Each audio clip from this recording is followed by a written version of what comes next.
Okay, good morning, everybody. Um, so we're at Avondale Park in the community of Avondale. Um, and this is a neighborhood that is very interesting to me from a preservation point of view. Turn around and look down there and tell me what you see. What kind of a place is this?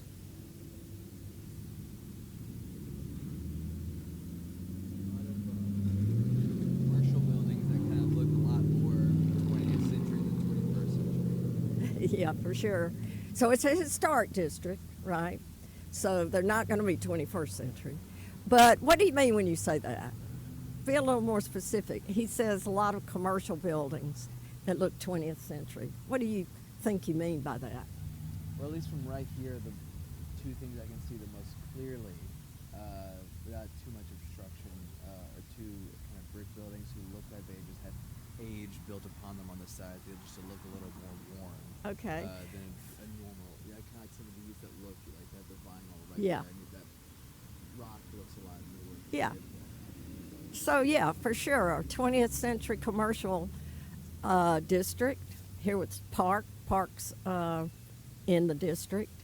What else? Is this a place you would see as a destination or something else? What do you say, Alyssa? And look around. You can look around, see what you see. Except for the park. Look down there. Is that a destination? Do you think that's silk stocking? What do you think? A high, medium, low income area? What do you say? Beautiful? No, let's be real. This is not standing here. This is not beautiful, I'd say. Would you agree? Yeah? Okay. And yet, it is one of the most popular destination points for young people and all the way up for various reasons. This. Okay? Have any idea what message I'm trying to get to you? Don't judge a book by its cover. Okay, don't judge a book by its cover. Well, the message I'm trying to send you is that historic districts don't have to be gorgeous. They don't have to be beautiful. They don't have to be any of those things. They don't have to be striking architecturally at all. Okay? So we're going to walk down there later on and take a look at it more. We'll talk about it more. But I wanted you to get a sense of, well, that's interesting. Because downtown was beautiful. 5 Points South is beautiful. Phelan Park, I'd say it's quaint and interesting. I would not call this quaint. You'd see mostly power lines and something, signs, I don't know. But quaint it ain't, I think. Okay? All right, well, let's start with the park, though.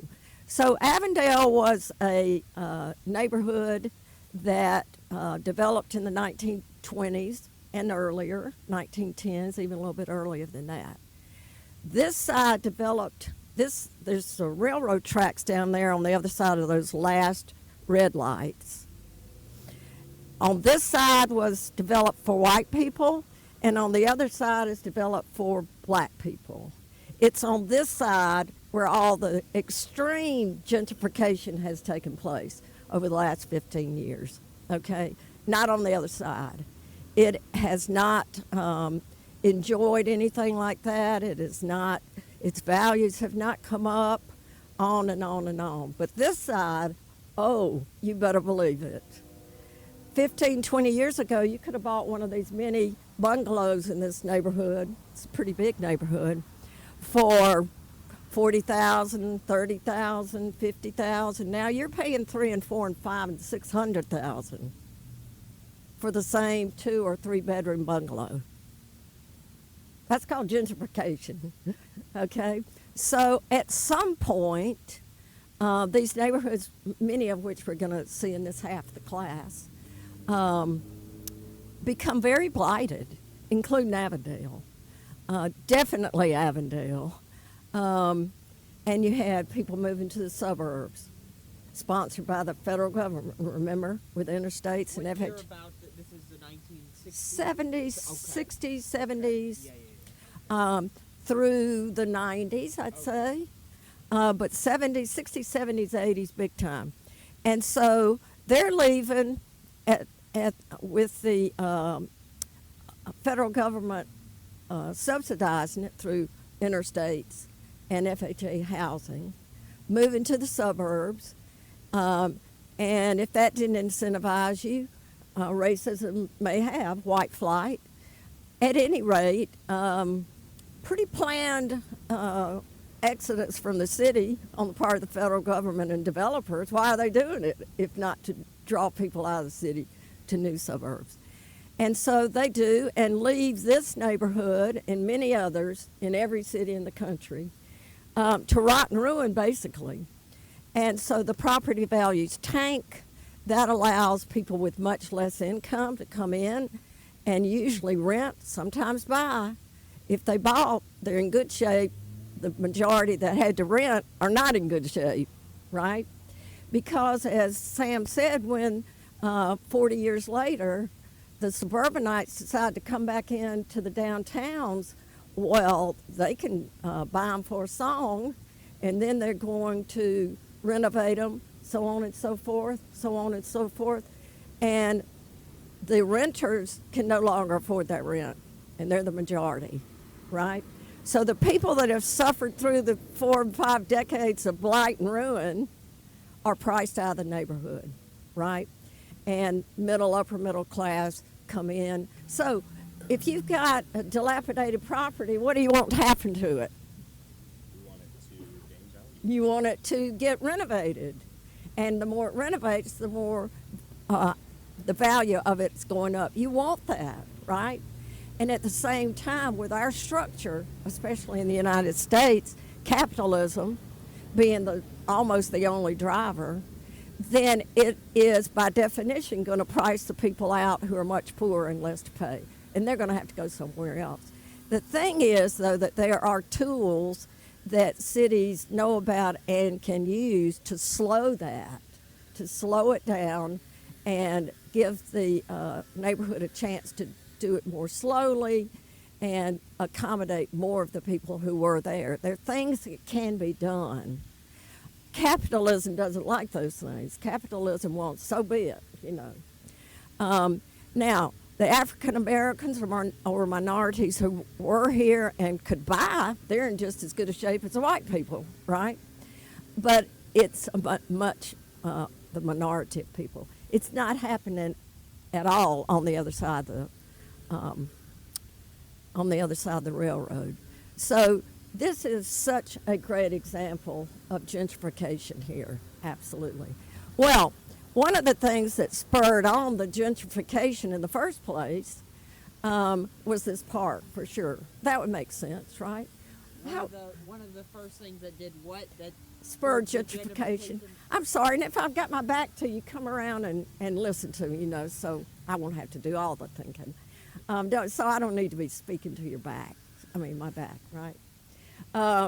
If you can't hear me. So when you look at this park, what kind of park do you see? What would you say? How would you define it, the park itself? It's very open in this part. There's a central pond Yeah. between it. There used to be a zoo here originally, Okay, that would. and the famous Fanny. The enclosures and stuff Yeah, back there. Yeah. Originally it had a zoo and a rose garden over there, and a famous elephant named Fancy, which we have acknowledged here in this wonderful statue.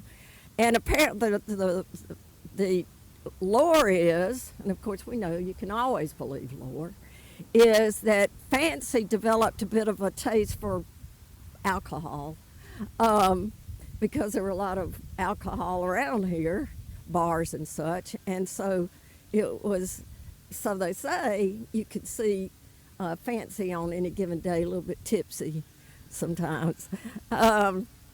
So yeah, it's open, it's got a central pond with ducks, and then you can see some structures over there. We're going to go over there and look at some of them because they're fantastic. This was a park that got a lot of government money during the Depression, or right in the beginning of the Depression, middle, late Depression.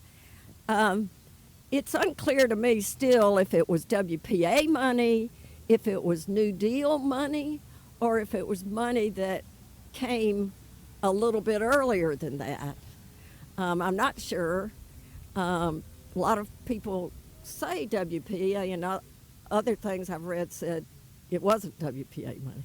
But at any rate, it was some kind of federal government money that came through, and it came through during the period of the Great Depression, I believe. And so any of these, most of these stone structures you're going to see were built with federal government money during that period somehow. Birmingham and Alabama and all of the South got huge buckets of New Deal money. Any idea why that might be? What do you think? How do states pull in federal money, would you say, just generally speaking? New economic centers. How does the money get from Washington to Alabama and Birmingham? Interstate. No, State governments. no, not particularly. Airports. Powerful representatives in Congress. And I don't know if I said this to you before, I may have. But one of the things Southerners before and after the Civil War did was that when they elected you to Congress, you stay there till you die. And that's because they want you to gain seniority. Southerners know what they're doing. And they get people that have such great seniority and build up powerful positions. The Southern Democrats at that time were wholeheartedly New Deal Democrats. They were probably his best constituency. He couldn't do the New Deal without Democrats, Southern Democrats. And so Alabama in particular had 4 or 5 at least really powerful Southern Democrats, New Dealers. And so we were able to just funnel lots and lots of money into Alabama. No state needed it more either. So let's walk a little bit over to the, let's see which is the best way. Either way, but I guess let's go this way. And we'll walk over here and see some of the structures that were built. But I was going to say in the 1970s, the thing that really began to spur and focus on and visualize a rehabilitated Avondale was a women's group, predominantly, not solely, called the Friends of Avondale Park. Are you wanting to say something? No. Oh, okay. No. Are you freezing? No, I'm fine. Okay. I forgot to offer you my jacket. No, you're fine. Thank you. And so the Friends of Avondale Park, a private organization, many of them were women, dominated by women, What year? 70s, Okay. who got together and visualized, very much wanted to renovate this park. Most of these women lived just behind park on the other side of 8th Avenue or Claremont, this side and the other side of Forest Park. Forest Park was a much more upper middle class neighborhood, right? They were fighting hard to keep Forest Park alive, and they did it, barely, but they were making it, and they felt like Forest Park would be a lot better off if this side with the park were also better off, right? And so they were focusing on the park, and what they did was they organized, and then they began to raise money, and they began to politic at the same time, raising money, grants, private money, door to door, and politicking downtown. In 1979, we had our first black mayor, Richard Arrington. He was in office for 4 terms. Right before him was Mayor David Vann, who was the last white mayor we've had. He was also very liberal and believed in government help to renovate and stuff like that. He and Arrington were colleagues and friends, and where David Van left off in his vision, Arrington picked up. And so Arrington's vision was Van's vision was to renovate 5 Points South, all the different nodes and neighborhoods we were seeing, and parks and whatever's in there. And then Arrington picks up and does it, basically. And so the women organize, and it takes years, as I keep saying to you, takes years, decades and decades, generations to really turn something around. It just really does. That's my experience. And I think it's that way all around the country.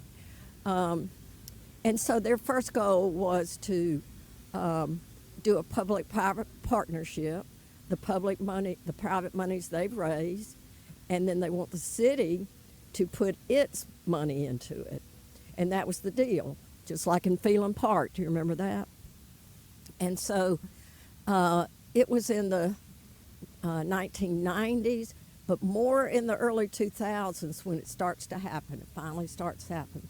They began to have enough money to renovate some of the structures over there, which are just wonderful things. And then in the 2000 somewhere, not that long ago, the sign was sculpted. That's not the right word. What do you do when you make Erected? when you make an iron sign? Huh? Cast. That's the word I'm looking for. Was cast. Fannie was commissioned, which cost a lot of money, and that's when you really see Avondale hit its stride there. At the same time, I was at City Hall during this time. I wrote a grant for to hire somebody to do the documentation for the Avondale Historic District, which we did.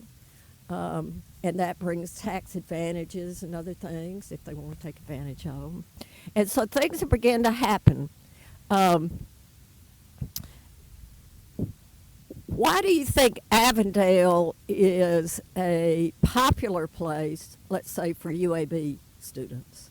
Why do you think that is? Yeah, a lot of cool places have opened, and it's thought, Mr. Sociology, that, and others, so UAB's over there, 5 Points renovated, and then the next place over, Lakeview and Avondale. The natural sort of migration of rejuvenation, that sort of thing, in Avondale. Well, Avondale had some, well, I'll talk about that when we get to the commercial district. So let's go and look at some of the structures. I will say that this is how bad it was. In the 70s, I was a student at Samford.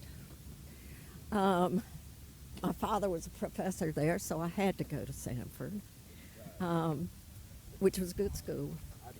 But, not a lot of things to do at Samford. So my best friend and I knew we were not supposed to come over here because it was dangerous. It had a lot of drug activity over here. It was very poor, blighted, so on. But we had no sense, and so we came over here and would play on the playground or something like that. It was at that time really overrun with drugs and drug addicts. You should not be in this park, but we did it several times. And so to say that that's how blighted it was, we had no business whatsoever being over here. In the 1980s, I believe, the library was built there. That's a big boon and popular, I think.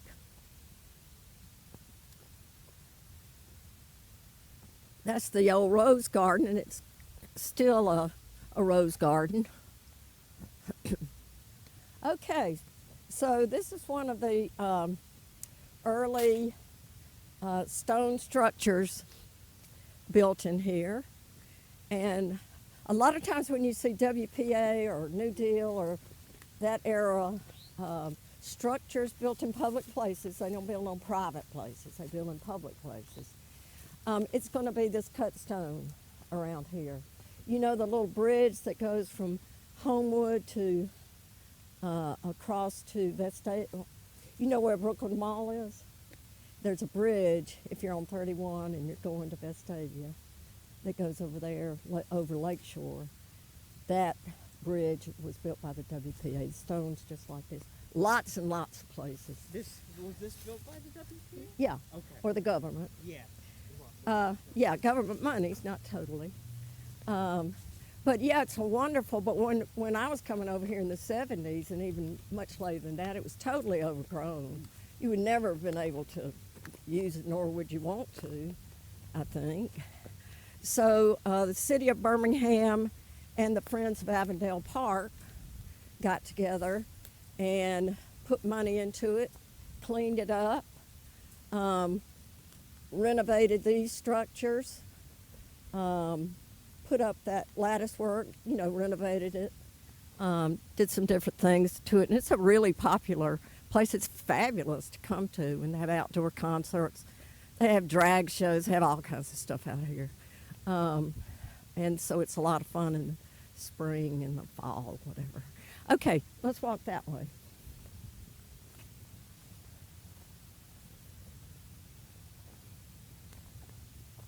There's another structure over there, the pavilion, and the pavilion was just about to fall down. When it was saved during this period, and it's very beautiful. You can see it's a real popular place for families to go and everything. And that building really was just down on its knees.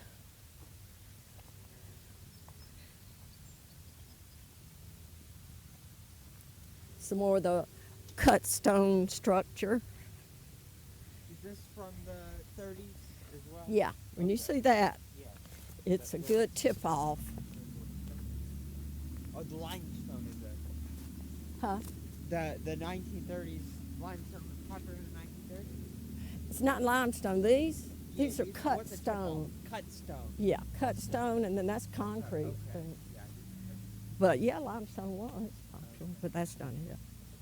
Okay, we're going to go over here and then kind of walk around and go down into the commercial district.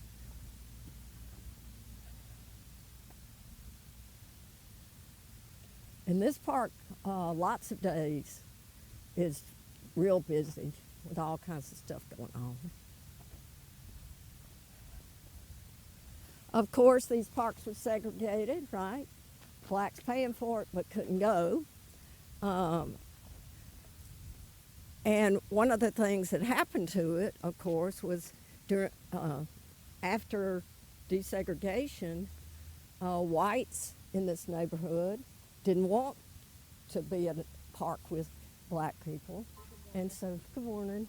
And so whites created this little park called Triangle Park in Forest Park. It's just a little place, but that was their answer to that. So they created this little Triangle Park and then were fine to let this park go to seed, basically. And so the moral of many of these stories is that race is involved in everything. And it's expensive. Okay, let's see.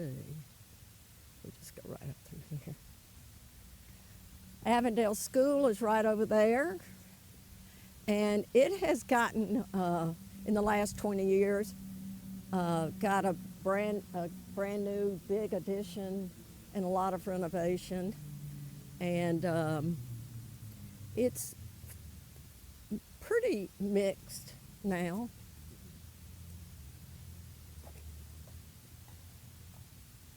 See this beautiful stone? All of this was just, falling down.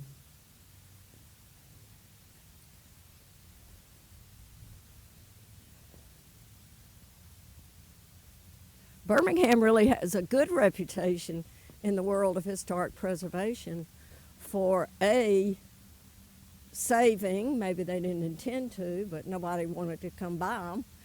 So having a big collection of historic properties, especially downtown, but other places, and then doing good preservation work with it.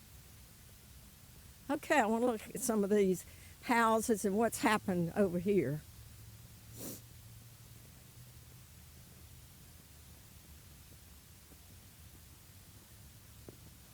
So just judging by what you see here, it's pretty representative of the rest of the Avondale residential area. What do you see here? What kind of neighborhood we got? What do you say, Patrick? What do you mean? What kind of? It's residential. Oh, you mean like social? No. So what kind of architecture is that? It's we said it's cut stone? Is it? No. That's a craftsman bungalow. Oh, no. Yeah, you're right. It is. So it's even earlier, but it looks well, it's like, 20s. It could be 10s, but 10s, 20s. You think that's a newer addition? Uh-uh. Okay. No. That was there from the. Okay. Yeah. This is a craftsman. Yes. Very. It's It's a. the what do you call it? The rafter tail. Yep, rafter tails. The field stone. This is a wonderful craftsman bungalow, and it's you're in right, very authentic shape. That's for sure. Yes, it looks very. And you see the front door with the side lights, the windows on each side of the front door. I would call those divided side lights, maybe, or 8 pane. What's this? 8 pane or whatever. But yeah, that's a great example. What else do you see here in terms of this residential neighborhood? What else do we have in here? Hey, we can walk down here a little bit. What else do we have? What's this? What's this? Would you say? This. When do you think that was built? What's a clue that it isn't original to the site? What do you say, Alyssa? Yeah. So the wall, the retaining wall, and the steps are much older, aren't they? And they're stone or concrete or something, but you got stone and concrete there, and they just, they're older, and you also know they're not original to it. Why? How do you know, Anastasia? Well, it's not facing the street, but what else do those stairs tell you that it's not original to this site, to this building? The stairs go nowhere. So there's no reason to have those stairs there for this building, right? Even if it's a fence in your way, right? So those are good clues, I'd say more than clues, that there was something else there. What do you think might have been there? Probably a house, a different house, right? I'd say a house. How many? We don't know, but I'm thinking 2 by the size of the lot. Could have been even more than that, but probably 2 at least. How would you find out? Sanborn maps. Wonderful, wonderful Sanborn maps. And also the city directories, but Sanborn maps are best. They've taken a photograph, right? You can find out all about it there. Right down a little bit down here further.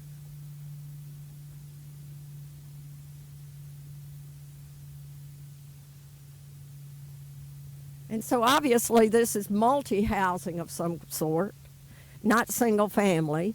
And we call that an intrusion. It's not the worst thing, but it is an intrusion thing, an intrusion into the historic fabric of the neighborhood.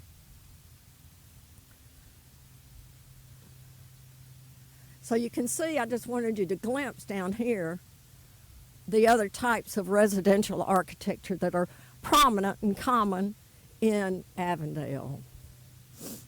Anybody tell me what kind of roof that is right there? Remember when you got the seams? The hip roof? Hip roof. You're talking about that? Yep. Yeah, I'm talking exactly about what you just said. That's a hip roof. It's a bungalow. It's not a craftsman bungalow. It's a hipped roof cottage, is what I would say. You think it's from the same Oh yeah, era? and Okay. and those are even sometimes a little bit older. So my Ah. guess it would be more like 1900 something like that. You've got some more bungalows down there and some smaller cottages. We don't have time to really go all the way down there, but those are in good shape. Okay, let's walk down this way. When do you think maybe that was built? I wanted to ask that. Any idea of the date maybe of this building? Decade? Huh? 70s or 80s? I'd say at least 80s. I'd say 80s, maybe 70s. And again, what was going on here in the 70s and 80s?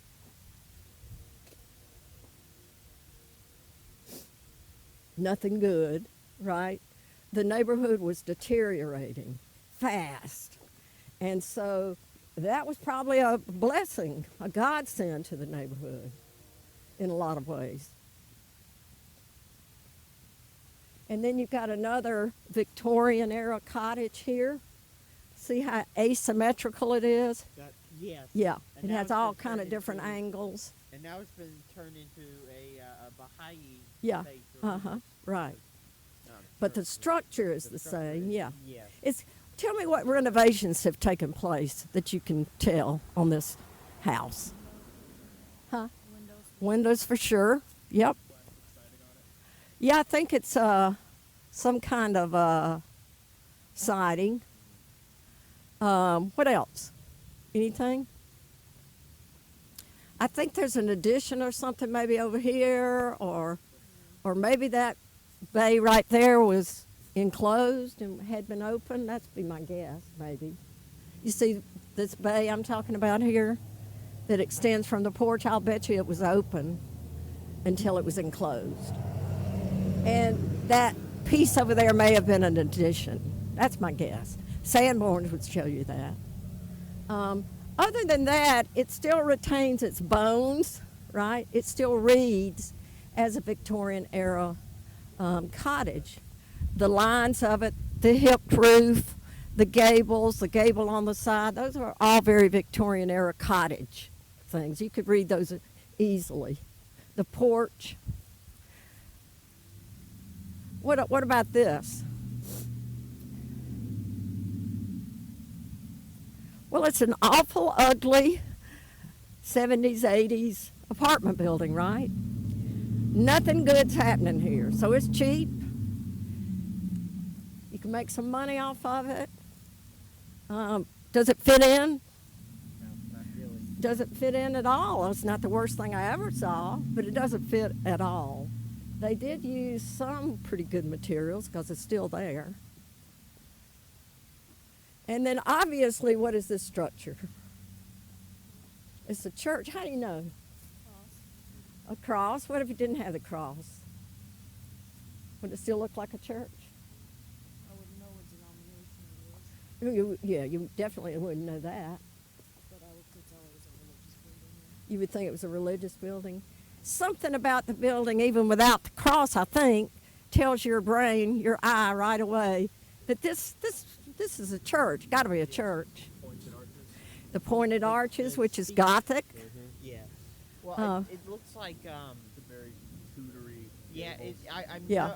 I was going to say there looks like some Tudor influence. Absolutely. And then we have, of course, the coins. Yeah, of course. There you There. go, Patrick. Yeah. The coins on the limestone pieces that Right. wrap the corners Yeah. are coins, Quoins.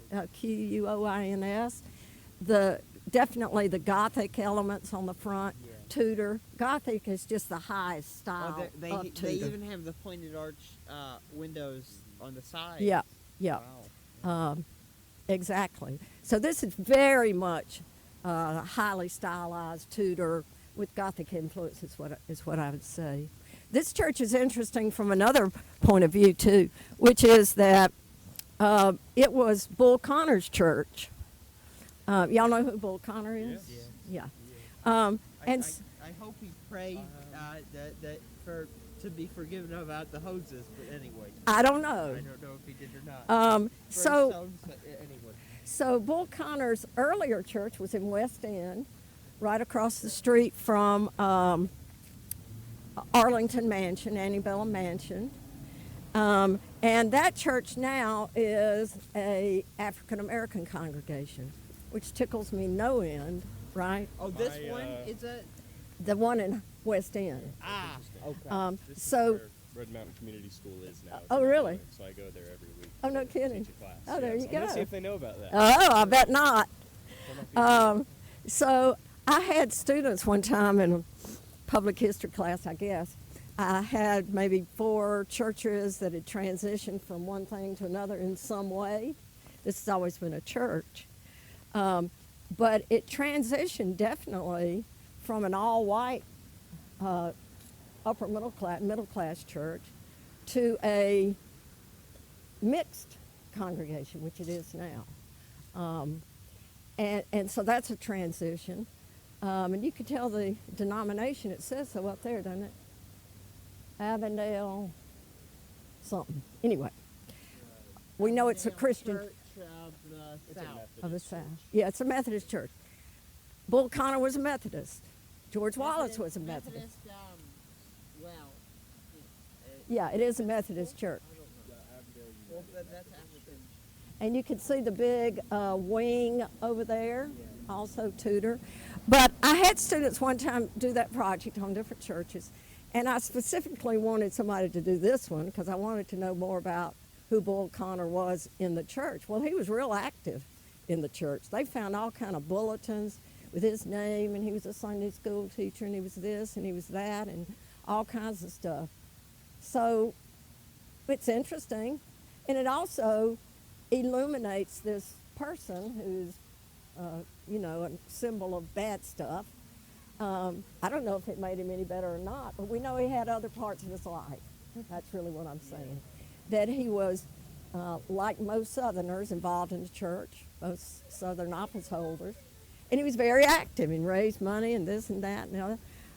I think they called him Eugene, not Bull, in the pamphlets, but it was very interesting to me, and they enjoyed it too. So yeah, you'll have to check that out. If I can find that paper, I'll give it to you, show it to you.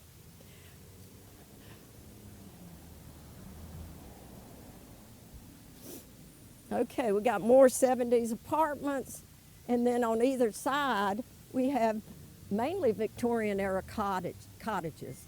So that suggests earlier than 1920s. Victorian era cottages really kind of stopped being built by the turn of the century, early part of the century. And what happens in architecture is that when you get one style sort of phasing out, another one coming in, you get an architectural style that kind of blends both. And you can see that a lot. Our Victorian era with the hipped roofs, wood siding, front gables, the big porches.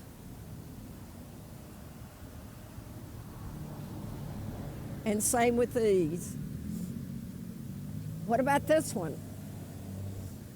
How did that get there? What age would you say that might be? What do you say, Sam?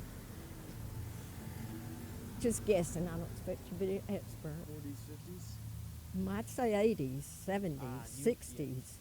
Now, it could have been, the more I look at it, I jumped too fast. It could have been an earlier thing that was bricked over. What makes you say that earlier time period? There's something, just the size and the wood looks old. That looks like that might not have been replaced.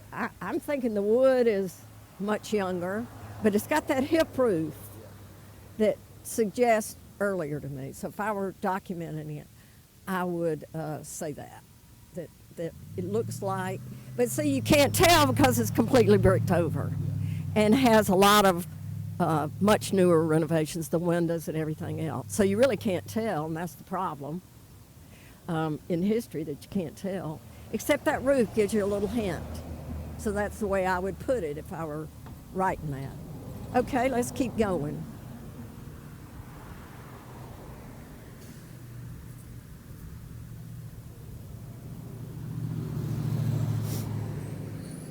This house here, Victorian era cottage, I'd say late 1890s or early 1900s. But The dividing line, or the between the Victorian and the No. Craftsman, is that it's the no, symmetrical? no. That it's No, this is no. not got craftsman in it.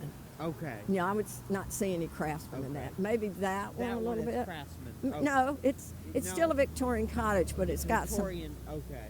got some craftsman elements. But I wanted to ask you or say to you that somebody put some money into this, I think, Yeah. in the maybe 1950s or 60s. Where am I looking?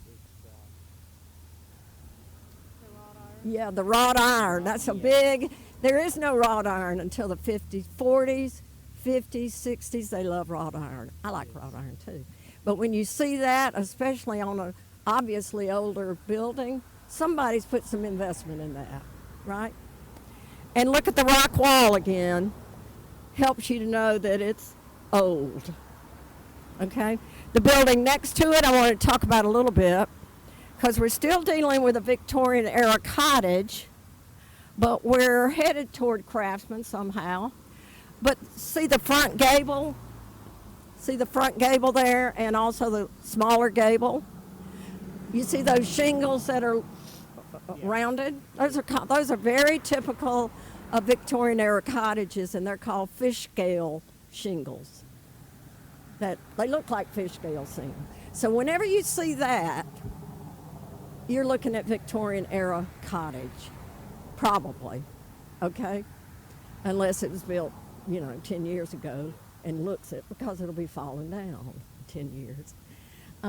So fish scale, that tells me Victorian era, or at least Victorian era elements. Another Victorian, it's that asymmetrical with the hipped roof and that sort of thing that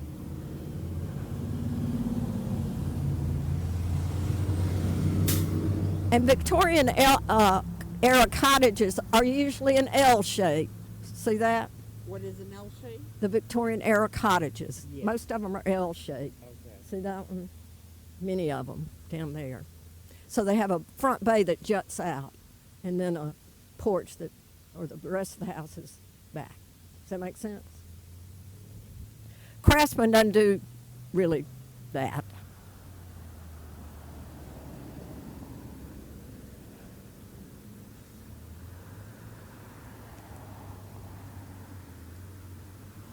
What about the dark green one?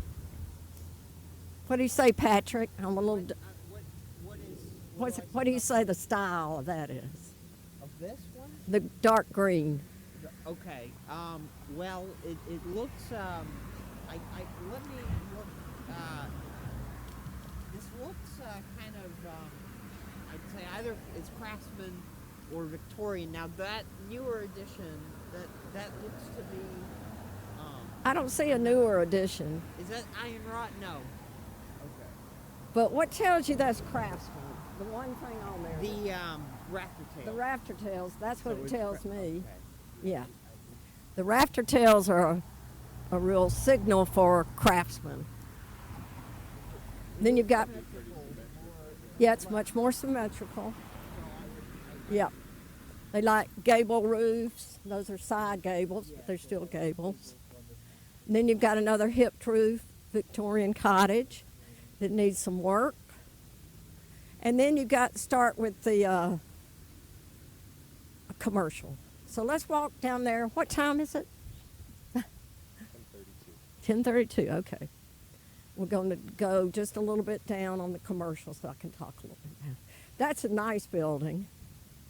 It's maybe one of two of the nicer buildings in the commercial district.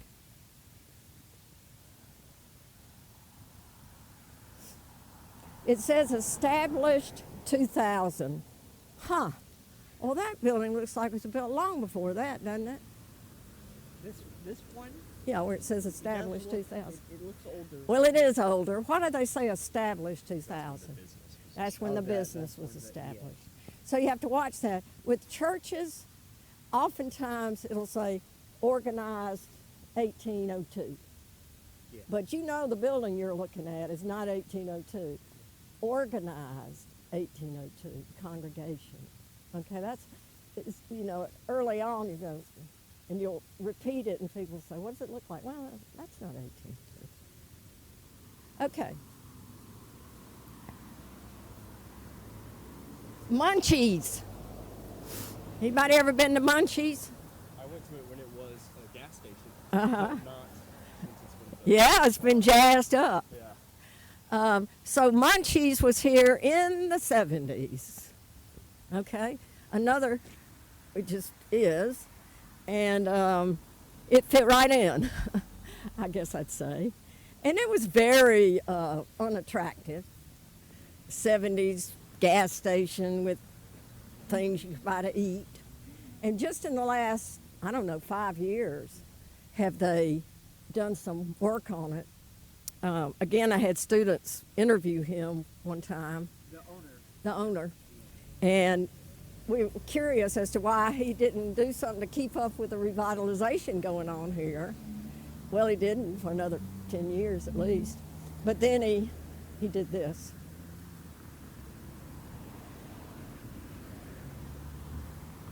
Just make a note of the 70s apartment buildings. A lot of them come in. They're cheap and you can make money off of them. They don't fit in at all. They don't intend to. They have no interest in it. I guess we can.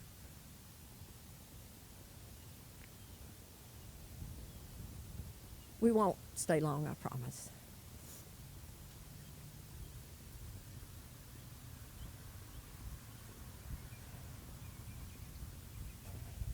This Ferris brewery opened in like 2022, and then it's closed already. Oh. Shut down. But this And it was entire good. thing used to be a parking lot. Yep. They made Yep, so this was a parking lot. Lots of parking lots in here. When things got torn down, nothing else was built back. So you get that real snaggletooth thing in here. This is a great example of a snaggletooth historic district because it's got so many parcels that are not historic. But we managed to make a good enough argument, and it did get on the National Register. So that one's probably what era? What do you say? 409. Yeah.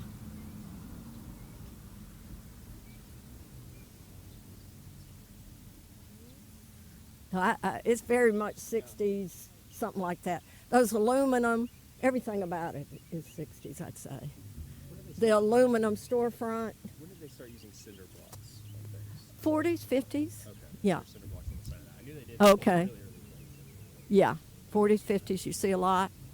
So this gas station right here, it used to be a gas station. Another really good story. So when Bull Connor moved to this part of town, he had been voted out of office by then, 1962, 63, okay, by the voters of Birmingham, predominantly white, right? Voted him out. That's a big deal that you don't hear much about. And so he's out, he needs a job. And so he bought the gas station that was right there. And there was always, for many decades, a car that sat up on top of that roof coming out. And one of the good stories about him was that he owned the gas station and he serviced the cars, right? Did the windshields and everything, pumped the gas. And a black couple told this story that they never got a big kick out of anything in their life. Coming up and Bull Connor is servicing their car. And I don't know if it's true, but it could very well be true, no doubt about that. Okay.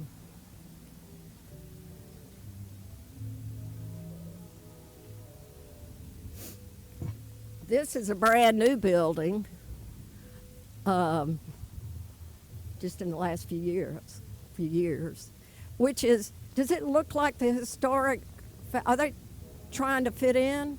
They're making a completely different statement. I like it.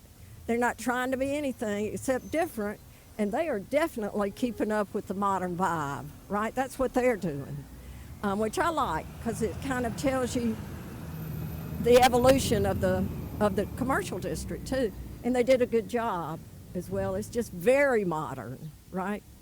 What about this one here? And that is synthetic stone, not real stone. So they used that a lot in the 40s also. So between that and the windows, I would say that that's a 40s probably building. Doesn't fit worth anything, does it? But it's there, and so it's historic. It's over 50 years old, has original materials, so on and so forth. I kind of like it. Doesn't fit, but okay. And then, and we'll stop here because I know we need to go. So you can see more of the residential neighborhood back there. So yeah, if you didn't get in here in 1990 or in 2000 to buy your house, keep saving because it's expensive.